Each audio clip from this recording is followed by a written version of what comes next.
will join this game with nobody out here in the very first inning. For Seattle. Stepping up now, Sid Sisk. He's had a real nice season in the batting average department, but he'll need to turn it on a bit down the stretch if he wants a chance at claiming that coveted batting title. And we're underway as the first pitch is a check swing, but a called strike. 0-1. Harold, these A's, as they begin play here this afternoon, they come in a bit of a rough patch. They've dropped 4 in a row. Yeah, man. I mean, this is the last game before a 9-game road trip, and it's important to win that last game before you go off on a long trip like that. 9 games is a long time. And a base hit, so the leadoff man is aboard. Oh, the old CNI base hit. The changeup's down. The batter goes down to get it and still finds a hole to put it through. Good pitch, better hitting.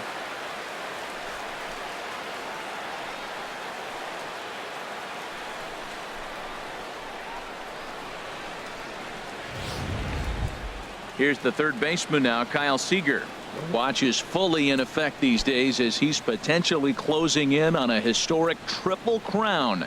He leads all 3 categories.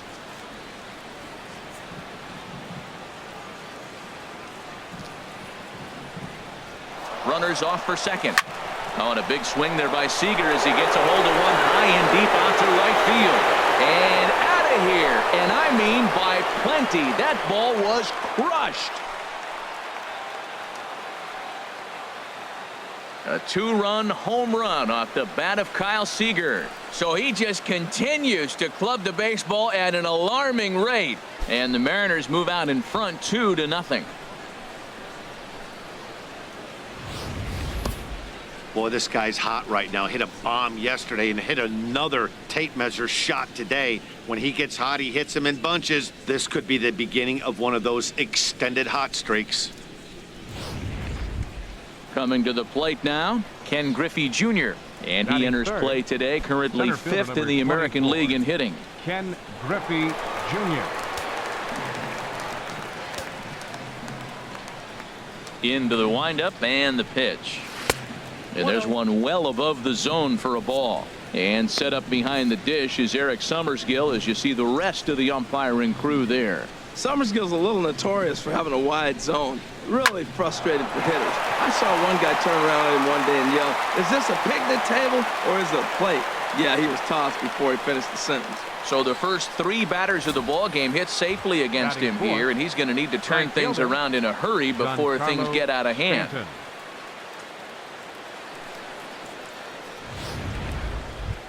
Giancarlo Stanton now. He's had a real nice season in the batting average department, but he'll need to turn it on a bit down the stretch if he wants a chance at claiming that coveted batting title.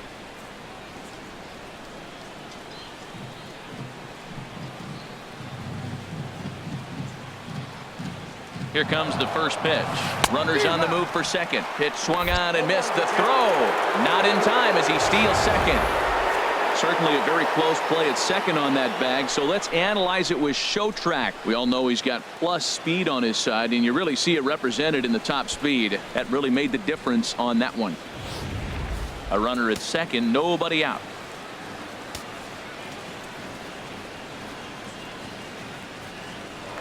Now a look and a throw back to second, and he's back in standing.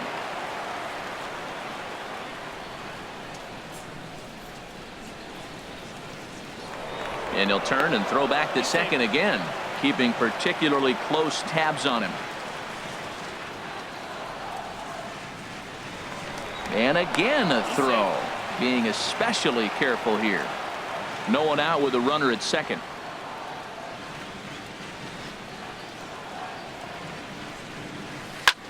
Takes this the other way to right. Saunders is there, 1 away. And the runner not tagging will retreat to second base. And here's a look at the starting lineup for the visiting Seattle Mariners. Who stands out to you, Danny? Well, Matt, we all know it. The man to watch, Giancarlo Stanton. There's only one guy to watch in this game. He's hitting over 400 this season, and here we are in September. We're all hearing Ted Williams' name a lot these days because of him, and that's really saying something. He's pretty much the talk of baseball, and rightfully so.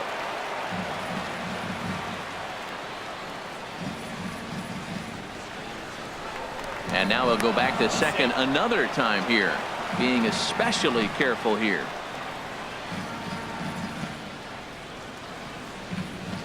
A decent lead at second. Here's the pitch. Hit out towards second. To his left. Wendell. Throw won't be in time as he reaches it first. Now to the plate, Mitch Henniger is back in the starting lineup for this one after sitting out last night's game. First offering on its way. Hit down the third base line. But a foul ball here, 0-1.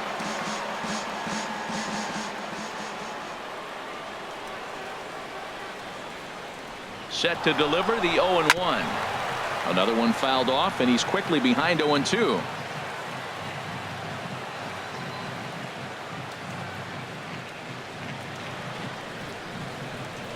0-2, here it comes. Sliced hard on the ground, and that's through for a base hit. And the runner from third crosses the plate, and this will get in there too late. He's in there at third. That's just a great baseball play. The pitcher executed his pitch, but the hitter was better, stayed with it, got a ball down, and drove it through.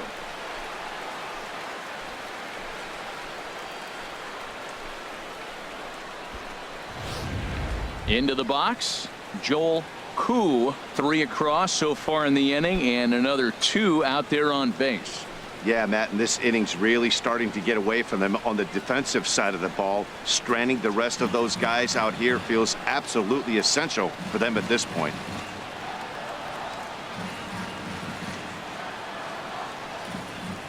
And he tries to hold back on the swing, but I think it would have been ruled a strike anyway. It's 0-1. These guys hitting aren't in first place by accident. They excel at getting out to early leads, so this is a big moment in this game. If they're able to lengthen this lead any more in this inning, they're going to be in really good shape to come away with a win today.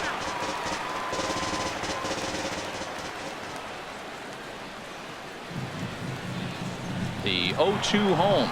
Runner goes for second. Now a ball rolls softly to second. And indeed, he'll take only the out at first as the run comes in to score. Batting 8th.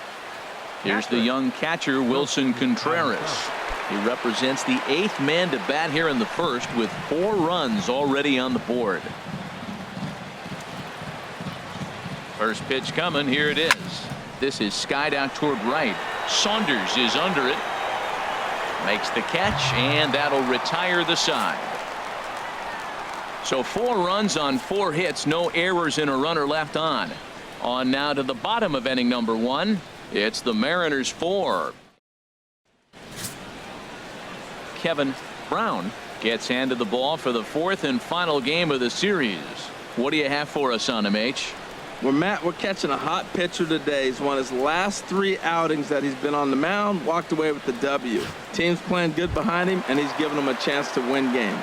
So striding in, Raymond Armas. He'll lead things off here in the bottom half of the first. HR, your former employer, the Mariners, entering play here this afternoon. All you can really say is they've been on one heck of a run. Well, Matt, and another thing, I mean, it's a really good team. We know that, right? I mean, they've already clinched the division. The question will be, how do you rest guys down the stretch to get ready for the playoffs? And that, to me, is more challenging maybe than the rest of the season on the calendar.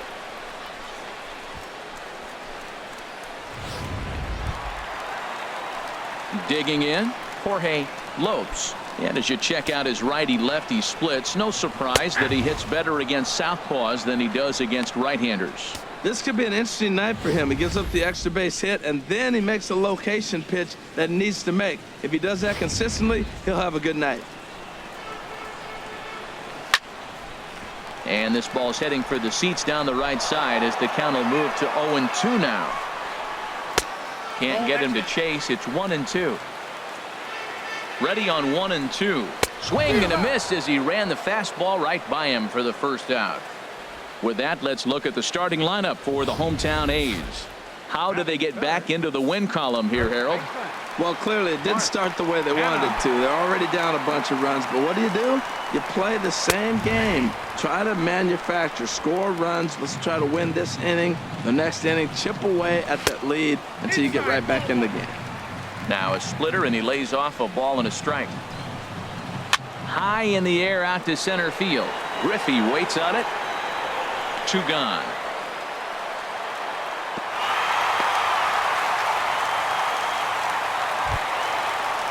Stepping in, Jason Garcia. He's not among the league leaders in home runs, but his total does top this ball club. Good swing, just got to try and straighten that one out. Oh, that's one he's going to want back right there. A fastball right in your wheelhouse, and you foul it off. Well, if you're wondering if he's going to be loose for this game, there's our answer. And we'll have to leave it there, as this is strike 3, and that will retire the side. The A's strand 1. They trail here 4-0.